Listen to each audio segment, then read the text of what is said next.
We don't want to see your face at her graduation. My mom snapped during a family Zoom call. Then you'll never see my money again. I replied while quietly canceling the tuition plan and every credit card they used behind my back. She walked the stage. I walked away for good. Don't even bother showing up, my mother said, her voice sharp, cutting through the grainy Zoom connection like glass. It's not about you. It's her day. I sat there, frozen, with my coffee going cold in my hand. My laptop was balanced on the edge of the kitchen counter. Behind me, the morning sun filtered through the blinds, warm and golden. But everything felt ice-cold.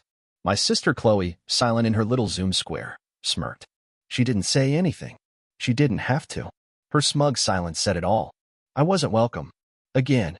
I looked at the gallery of faces, my parents, my aunts, cousins, even my Uncle Mark, who never joins these calls unless there's free food involved. All of them sat in awkward silence. No one spoke up for me. No one even blinked. So that's it. I asked slowly, trying to keep my voice even. After everything I've done. Don't start, my mom snapped. We're not doing this. Chloe's graduating college. It's a celebration. Not, whatever this is. Whatever this is. Right. This. The thing where I pay for everyone's everything, and still somehow get told I'm the problem. For the last 4 years, I'd paid Chloe's tuition. Every semester. I set up the 529 plan. I paid the fees. I covered the books, even the overpriced apartment off campus when she said the dorms were too depressing. My parents? They clapped when she got the scholarship, and then never contributed another dime when that scholarship only covered half. Guess who made up the rest? But suddenly, I was a distraction, an embarrassment, a source of tension, as Chloe put it in a group text last week, when I dared to ask her to maybe call once a month to say thanks. I let out a breath. My hand was already moving, fingers flying across the keyboard. Log in. Bank dashboard. Cancel the tuition autopay. Done. Oh, I said casually. If that's how you feel, then you'll never see my money again. My mom narrowed her eyes, like she didn't believe me. I mean it, I added. Credit cards. Tuition. Grocery allowance. It's all done. You're adults, right? Time to act like it. And then, without waiting for their reaction, I clicked Leave Meeting. My phone lit up 5 seconds later with a message from my dad. Don't do anything stupid. She's your sister. Followed by Chloe's.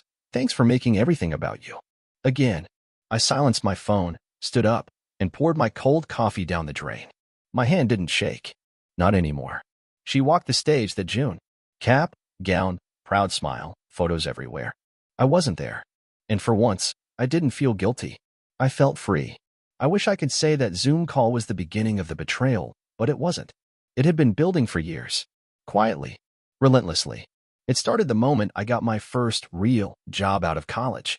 I was 24, freshly hired by a fintech startup and still too naive to realize how quickly family would smell blood in the water. My mom called me a week after I got the offer. So proud of you, honey. Also, your sister's tuition bill came in. Just until we figure things out, can you help cover it? I should have said no. But I said yes. Of course I said yes. That, just until we figure things out, turned into 4 years of monthly tuition, housing, meal plans, textbooks, and emergencies that were somehow always about things like concert tickets, Apple Watches, or a spontaneous weekend in Miami. For mental health. My sister Chloe never said thank you. Not once. My parents did, at first. And then they started treating it like it was my duty. You make more than us, my dad would remind me. You don't even have kids, my mom added one night over wine. And besides, she's the smart one. She's going places. You should be proud. Proud. Right. Proud of the sister who once told me I was a boring loser with no presents, just because I said no to buying her friend's dinner. Proud of the girl who never worked a part-time job in her life, because why would she, when I paid for everything? But I still paid. Because somewhere deep down, I thought if I gave enough, they'd finally see me as family. Turns out, I was just the wallet. And the worst part? They weren't even subtle about it. There was the Christmas 2 years ago when Chloe unwrapped a MacBook Air, a gift from me, and wrinkled her nose. I asked for the Pro, she said. This one's kind of basic. My mother didn't say a word. My dad chuckled and said, well, maybe next year. Then came the time my mom accidentally left her phone unlocked on the table, and I saw a message she'd sent to my aunt. He's such a control freak about money. You'd think he was Jeff Bezos. But hey, if he's dumb enough to keep paying, I'm not complaining. That message lived rent-free in my head for weeks. But the real detonator? The moment I realized just how deep the manipulation ran. It came one rainy Thursday, around midnight, when I got a call from my bank's fraud department. "Mr. Hamilton, we're calling to verify some unusual activity on a card ending in 7024. Multiple purchases totaling $3,700 at luxury retailers in the last 48 hours. My blood ran cold. That card wasn't supposed to exist. It was one I'd opened years ago and handed over to my mother just for groceries. I'd forgotten it even existed. She hadn't. Neither had Chloe. The purchases? A bracelet from Cartier. A designer handbag. A pair of Yeezys. None of it was groceries. I froze the account and called my mother the next morning. Her response? Laughter. "Oh my God, you're being dramatic," she said. "It was just a few things Chloe needed for graduation. Don't ruin the surprise." "Needed?" I said. "You mean stole." That was the first time I used that word, and it hit like a slap. "You've always been so uptight," my mom snapped. "You act like the world owes you something just because you write a few checks." "I didn't write a check," I said, voice shaking. "You took it, without asking. You're using my cards behind my back." She hung up on me. That's when I checked my online accounts. 3 cards in my name, all used without permission, all maxed out, all tied back to my address, my SSN, my credit, my mother, my sister, my family.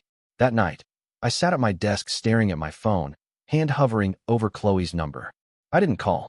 I logged into the tuition management site instead. She had 1 semester left. 1. And I canceled it. I didn't even feel guilty. Just hollow. Like something inside me had quietly died. The next morning, the email started. From Bursar's office. Subject: urgent, payment declined. Followed by 3 texts from Chloe. "Hey, did the payment not go through? Are you messing with my account? Mom said you're being a baby. Just fix it. Just fix it." That was my role in the family, wasn't it? The fixer. The one who worked 60 hours a week so Chloe could wear Chanel to classes she barely attended. The one who made sure my parents' mortgage was always mysteriously up to date, despite their retirement income not covering half of it. But not anymore. Not after the stolen cards. Not after the group chat I accidentally caught a glimpse of, where Chloe called me our family's sad little cash cow. And especially not after my mom called and demanded I reinstate the tuition plan, because this is not the time for one of your moods. I told her calmly, "You told me not to come to graduation, so I won't, and neither will my money." Then I hung up. I'd expected fireworks, screaming, begging, but instead, there was silence. And I knew why. Because they thought I was bluffing. They always thought I was bluffing. But this time, I was done. 3 weeks after I canceled the tuition, my mom called a family Zoom.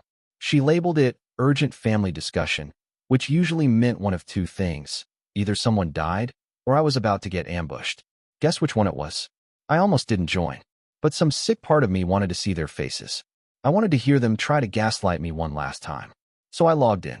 And there they were, the usual suspects. Chloe, sitting in her pink hoodie with flawless makeup and a pout that probably took 40 minutes to perfect. Mom, in her favorite silk robe, sipping coffee like this was brunch. Dad, barely present as usual, scrolling through his phone on mute. "You really need to fix this," my mother began, skipping right past hello. "I'm sorry, fix what exactly?" I asked. "Her graduation is in 2 weeks, Mom said, as if I hadn't noticed. She's walking across that stage. And you not being there would be a disgrace." I blinked. "You told me not to come." "I was upset," she replied. "It was the heat of the moment." "No," Chloe snapped. "I said it. I meant it. I don't want you there." There it was. "But," she added, "I still need the final payment for my capstone course.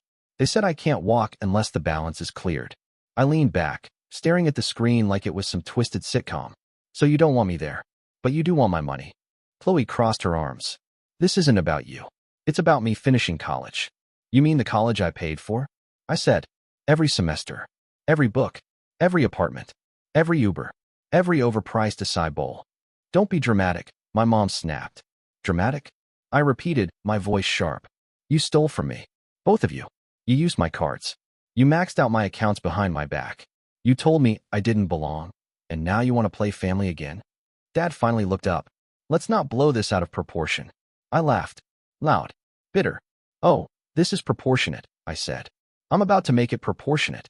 I reached over to my laptop, opened a folder titled Receipts, and shared my screen. Dozens of screenshots, bank statements, credit reports, each one showing transactions from my cards that traced back to Chloe's name, my mother's shipping address, her Apple ID. See, I was going to let it go. Let you stew in your own mess, I said. But then you try to flip it. Make me the villain. Mom looked pale. Dad sat frozen. Chloe rolled her eyes. This is so petty, she muttered. Petty? I said. This is theft. This is fraud. I already talked to my lawyer. This could have serious legal consequences. Oh, please, Mom snapped. You wouldn't dare. I smiled. No? Then maybe this will jog your memory. I clicked on a file labeled audio_recording.mp3. It played aloud. A voice memo I'd accidentally recorded during a speakerphone call between Mom and Chloe 2 months ago. The one where they joked about milking me until I got married and had a real family to pay for. When it ended, the Zoom was silent.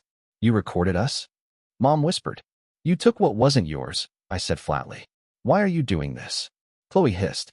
You always think you're better than us just because you work some stupid job and live in that depressing apartment. You're right, I said. I do think I'm better than people who drain their own family and call it love, who smile to your face and mock you in private, who steal and then whine about not getting more. My dad unmuted himself. That's enough. You're blowing up the whole family. No, I said, standing up, voice ice cold. You blew it up. I just finally stepped back. Then I looked straight at the screen. Here's what's going to happen. I'm not coming to the graduation. I'm not paying the balance. I'm not covering rent. I've already canceled every credit card, removed all access to my accounts, and closed the family Spotify, Netflix, and the grocery subscription you were secretly using under my name. Chloe opened her mouth, then stopped. You're bluffing, Mom said weakly. Am I? I said, and held up my phone. Bank says otherwise. I even reported the stolen cards. The only reason I haven't pressed charges is because I don't want to destroy Chloe's chances at a job. Yet. Mom looked stunned. Dad rubbed his temples. Chloe cried. Tears, real or fake, I didn't care. You'll regret this, Mom whispered. You'll be alone. I already was, I said. But now at least I'm alone on my own terms. And with that, I ended the call. Not just the Zoom. Everything. I didn't sleep the night after that call. Not because I was upset. Not because I doubted myself. But because I couldn't stop smiling. For the first time in years, I felt light. Like I'd been carrying 3 fully grown adults on my back, and finally shrugged them off a cliff. The silence came first. 3 days of absolute nothing. No texts. No calls. No half-baked apologies. Then, on the 4th day, the storm hit. It started with a long, unhinged email from my mother, titled, You're Being Cruel. She accused me of sabotaging Chloe's future, of humiliating the family, and, my personal favorite, of being infected by Western selfishness. Then came the messages from relatives I hadn't heard from in years. She's still your sister. It's just money, you can't take it with you. We're all disappointed in how you handled this. Funny how none of them texted when I was paying for everything. But I didn't reply. I was busy moving into my new apartment. A clean, sunlit space with hardwood floors, white walls, and no ghosts of betrayal haunting the kitchen. No stolen credit cards. No Chloe. No Mom. No family dinners where I got seated like an outsider at my own table. I bought a plant. I named it Boundaries. The only message I did reply to came from a number I didn't recognize. Chloe, I can't believe you do this to me. I missed the deadline. I can't walk now. You ruined everything. I stared at it for a minute, then typed. I didn't ruin anything. I just stopped funding your fantasy. Then I blocked her. 1 week later, I got a call from my old university. Turns out, someone had tried to impersonate me and re-enable the tuition plan. They flagged it as fraud. The someone? Chloe. She'd forged a form using a scan of my old signature. Badly. When the rep told me, I laughed so hard I had to pull over. That's when I realized something. This wasn't just entitlement. This was addiction. To my money. To control. To the version of me who never said no. And that version of me was dead. A month passed. The family held graduation without me. Chloe didn't walk. She sat in the audience watching classmates celebrate while she pretended it didn't matter. I saw the pictures. My aunt posted them on Facebook with the caption, Proud of our Chloe. She'll always be a graduate in our eyes, even if the system failed her. The system didn't fail her. She just couldn't scam it anymore. A week after that, I got a surprise visitor. My dad. He showed up at my building, standing awkwardly in the lobby like a lost tourist. I just want to talk, he said. I let him up. He didn't sit. Just hovered near the window, hands in his pockets, glancing around like the apartment might explode. Your mother's furious, he started. I figured. She says you've shamed us. I did what I had to do. He sighed. It's a lot. You didn't have to go nuclear. I smiled. That was me finally being calm. He looked at me for a long moment, then said something I didn't expect. She used you. Chloe too. We let it happen. I blinked. You knew? He nodded. I didn't want to admit it. But yeah, we got comfortable. You always handled things. It was easier that way. And now it's quiet. He looked tired. Chloe's spiraling. Your mom's pretending everything's fine. But it's not. He looked at me again, more pleading this time. Come back. At least to talk. I shook my head. I already did talk. For years. No one listened. Now they'll have to listen to silence. He left with a sigh, muttering, You've changed. And he was right. I had. But the real cherry on top? It came 2 months later, in the most unexpected way. I got a LinkedIn message from a woman I didn't know. Hi, you don't know me, but I'm Chloe's ex-roommate from college. I just wanted to say something. I frowned, clicked it open. I watched how she talked about you. I heard the way she bragged about using your cards, calling you he's just a walking wallet. It always made me sick. But after what you did, cutting them off, standing your ground, honestly, you inspired me. I cut ties with my own toxic family last week. Because of your story. So thank you. For showing people like us it's okay to walk away. I read it twice. Then sat back, heart pounding. I hadn't just saved myself. I'd set fire to a legacy of silent suffering and lit a torch for someone else. I used to think loyalty meant sacrifice. That family came first, no matter the cost. That love meant giving without limits, even when it bled you dry. But not anymore. Not after everything. Not after I watched the people I trusted use me like a credit card with no expiration date, then throw me out the second I stopped swiping. Not after I saw the truth in their eyes. That to them, I was never a son, never a brother. Just convenient. So here's what I know now. I don't owe anyone anything just because we shared DNA. That sentence alone would have terrified the old me. The one who spent years swallowing anger like aspirin. The one who thought maybe, just maybe, if I gave a little more, they'd finally love me the way I needed. But that version of me, he's gone. He died the day my mother told me I wasn't welcome at my own sister's graduation and then demanded I pay for it anyway. He died the day I found out they'd stolen from me. Not just money, but dignity. He died the day I opened that Zoom call, looked them in the eyes, and said no. And in his place, someone new. Someone who doesn't flinch when people call him selfish. Someone who understands the difference between support and exploitation. Someone who knows that love without respect is just manipulation with a pretty face. And that family, real family, doesn't put conditions on love. Real family doesn't steal from you and call it help. Real family doesn't cut you off for saying no and then come crawling when the gravy train stops running. It's been 6 months. I haven't spoken to Chloe. She didn't graduate. She moved back in with my parents, spending her days sulking and blaming everyone but herself. My mom sends emails now and then. Sometimes dramatic, we're still your family. Sometimes pathetic, we miss your help with the groceries. I delete them unread. My dad hasn't reached out again. Maybe he's ashamed. Maybe he's just tired. Maybe he finally understands that silence can be a boundary too. They made their choice. And I made mine.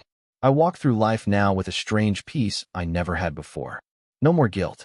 No more resentment wrapped in forced smiles. No more calculating if standing up for myself is worth the fallout. I've already lived the fallout. I survived it. And I'm thriving. Last weekend, I was at a bookstore. Just browsing. Not looking for anything, really. And then I saw her, a girl in her early 20s, talking to a friend in the self-help section. I don't know what to do, she said. My parents say I owe them everything because they paid for college, but now they treat me like a maid. Like I'm just supposed to keep giving. Her friend didn't know what to say, but I did. I walked up, gently, and said, You don't owe anyone your peace. Especially not people who trade support for silence. She blinked. Sorry, I've been there, I said. You don't have to let them drain you to prove you're loyal. Saying no doesn't make you the villain. Sometimes, it makes you the hero of your own story. She stared at me. Then, quietly, she said, Thanks. And just like that, I walked away. That's the thing they never tell you. The moment you break free from toxic family ties, the world doesn't end. It begins. You learn how to build a new one. One where love isn't a currency. One where support isn't conditional. One where respect is mutual, not weaponized. I'm building that world now. It's smaller, quieter, but it's mine. And if you're reading this, if you've ever been the family's punching bag, bank account, or emotional landfill, I want you to hear me loud and clear. You are not selfish for saying no. You are not cruel for walking away. You are not broken because you refuse to be used. Sometimes the most loving thing you can do is leave. Let them call you heartless. Let them talk behind your back. Let them live in the silence they chose. But you walk forward, like I did, alone, but finally, free.